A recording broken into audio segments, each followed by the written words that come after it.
Yang lain teman-teman sekalian, waktu itu terjadi peperangan kecamuk, turunnya malaikat. Nabi SAW lalu kembali ke kemah dan peperangan pun berkecamuk. Sementara Nabi SAW berdoa, tiba-tiba saja beliau ngantuk, berat dan tertidur.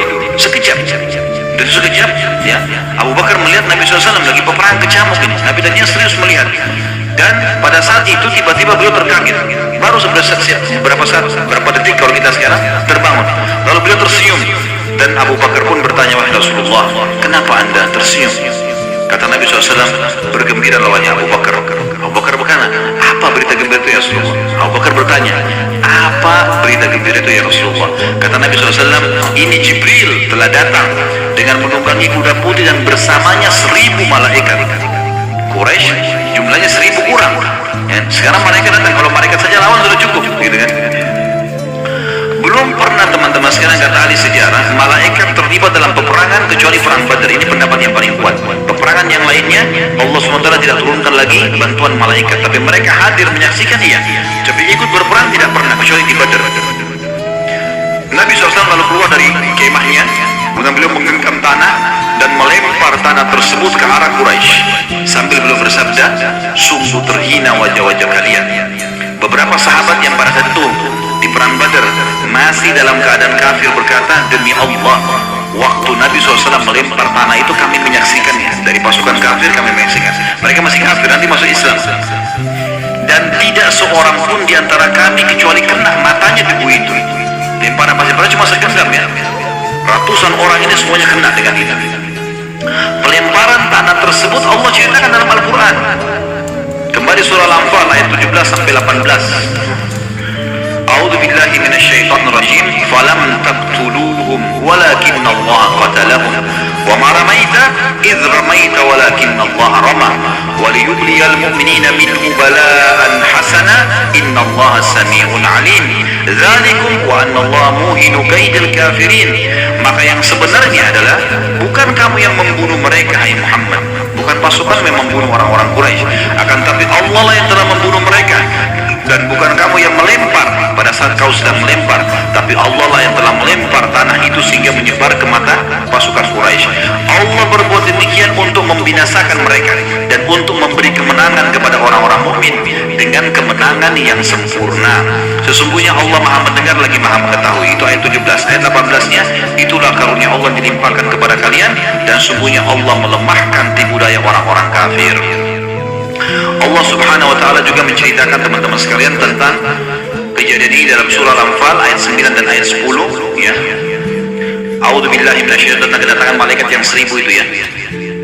إذ تستغيثون ربكم فاستجاب لكم أني ممدكم بألف من الملائكة مردفين وما جعله الله إلا بشرى ولتطمئن به قلوبكم وما النصر إلا من عند الله إن الله عزيز حكيم. Ingatlah ketika kamu memohon, hai Muhammad, kepada Tuhanmu pertolongan, lalu Allah perkenankan bagimu, sesungguhnya aku akan mendatangkan bala bantuan kepada kamu, hai Muhammad, dan pasukanmu 1000 malaikat yang turun atau datang berturut-turut, maksudnya bersamaan. Yang ayat 10-nya, dan Allah tidak menjadikan mengirim bala bantuan tersebut melainkan sebagai kabar gembira dan agar hatimu menjadi tentram karenanya, dan kemenangan itu hanyalah dari sisi Allah, sesungguhnya Allah Maha Perkasa lagi Maha Bijaksana. Kita masuk yang lain teman-teman, kisah Hudzaifah ibn Yaman radhiyallahu anhu. Ini kalau kita mengikuti sampai subuh loh, nggak selesai. Ini panjang kisahnya. Nabi SAW memerintahkan agar muslimin tidak membunuh Abul Bukhturi karena ia yang telah membatalkan pemboikotan terhadap Nabi SAW dan Bani Hashim juga Bani Muttalib. Masih ingat Abul Bukhturi? Dia salah satu dari sekian orang, 6-7 orang yang berkumpul untuk merobek ya surat yang ditulis oleh orang-orang Quraisy untuk memboikot Nabi SAW. Abu Bukhturi punya jasa. Hadir perang Badar, Nabi SAW mengatakan jangan bunuh Abul Bukhturi. Kalau temui dia, hindari saja, jangan ada yang membunuhnya. Pada saat itu juga Nabi SAW melarang untuk membunuh siapapun dari Bani Hashim karena mereka ikut berperang terpaksa. Terlebih lagi Bani Hashim sudah banyak yang pulang. Tinggal dari Bani Hashim beberapa orang, diantaranya Abbas. Maka kata Nabi SAW, terutama Abbas, pamanku jangan ada yang bunuh. Karena dia keluar membenci, tidak suka. Nabi SAW tidak larang kalau ada di antara muslimin mungkin yang menyerang Abu Lahab, paman Nabi, tapi kafir. Abbas tidak berbeda, membenci itu, tidak suka, tapi dia terpaksa.